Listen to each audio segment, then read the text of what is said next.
And day 3, we should be feeling nice and sore by now. So we're definitely going to need to make sure we're warming up with these stretches. So starting with our scorpion, so laying flat on the ground, we're going to bring one leg across the body and try and touch the floor. But the important thing is to make sure your arms and shoulders stay on the ground. So it doesn't matter if you touch the ground or not.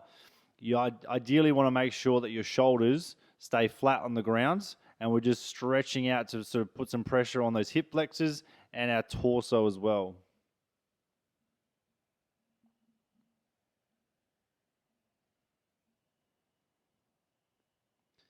So these probably have a better name, but I've just called them a reverse scorpion because they are literally exactly the opposite of what we just did.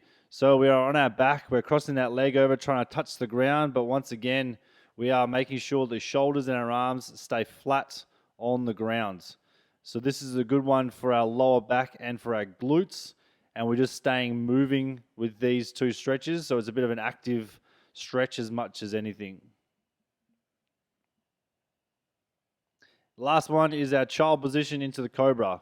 So as we see here, our child position is just sitting on our feet with our arms out in front. We're going forward into our push-up sort of position, and then we're pushing the chest off of the ground. So as we come forward, we're keeping the chest down, hips touch the floor, and then we're pushing our chest away from the floor, looking up to the ceiling, stretching out the abs. And then we're slowly coming back down again, nice and smoothly. We're dropping the head down, and then we're just going to slide parallel to the floor back into that child position.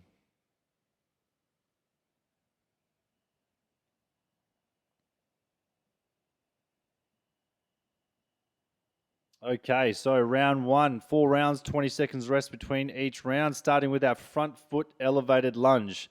So we're finding a little platform to raise the foot off of the ground, probably about 3 or 4 inches. Doesn't have to be too high. So the same thing you've used for your sissy squats will be great. So again, what we're trying to focus on is pushing through the heel of that front foot. You'll hear me say there's plenty of times, but we are trying to engage the glute of that front leg and really put the emphasis on that muscle.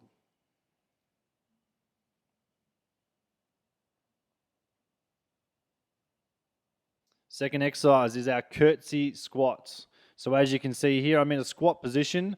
I'm going to take a nice big step around the back of my other foot and come down to touch the knee to the ground and then back up again. So we are trying to use all of the muscles in that front leg, and by swinging that leg around behind us, we're now putting more emphasis on the glutes and a little bit on the quads. So we're still trying to make sure that the knee stays behind the front foot as we come down to make sure we aren't putting any pressure on the knee, and the idea is to keep it all in those glutes. Okay, what we've got here is our single leg hip thrust. So we're going to lay on the back, bring your foot nice and close to your bum. We're going to raise one leg up and keep it straight so it is constantly up on top of the hips. So we're putting all of that weight of the leg through the hip of the other leg. So we're going to tap the floor, squeeze your bum as hard as you can, and then lower it down, tap the floor, then straight back up again. So into our pulse squats. So we're going to keep getting into a squat position. We're going to come down, touch the elbows to the thighs. We're going to come up 3 or 4 inches, back down again, and then come all the way up, squeezing the hips forward.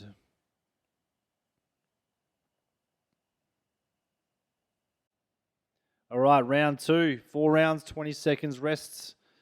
We are starting with our wide push-ups.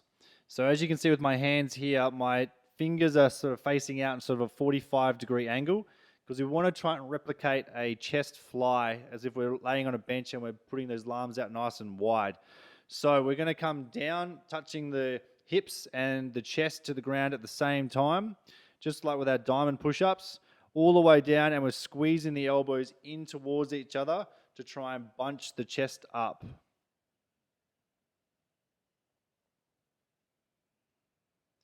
All right, Superman, bridge Superman. So I found these ones nice and difficult, so you can laugh at my instability here.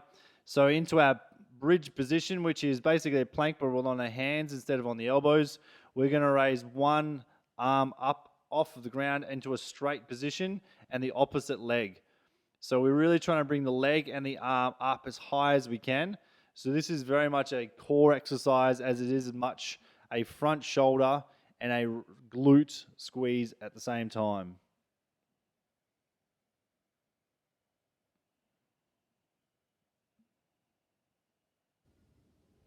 All right, tricep wall press. So we're finding, obviously, against the wall, we are going to lean against the wall with the elbows touching, and then we're going to push away, keeping the elbows nice and close, and we should feel this one in the triceps behind the back of your arms. So to make this one more difficult, we can just keep stepping further and further back to put more body weight into the triceps. And into our T-spine rotation. So push-up position, we're going to raise one arm up and try and get it as perpendicular as we can, back down again, and then we are swapping sides. So we can use a small weight with this one too. It is a bit more a core exercise and a bit of a shoulders ones as well, so it's not necessary. But if you'd like to add a little small weight, we can hold on to it, pull it up towards the ceiling, back on the ground, and then swapping arms.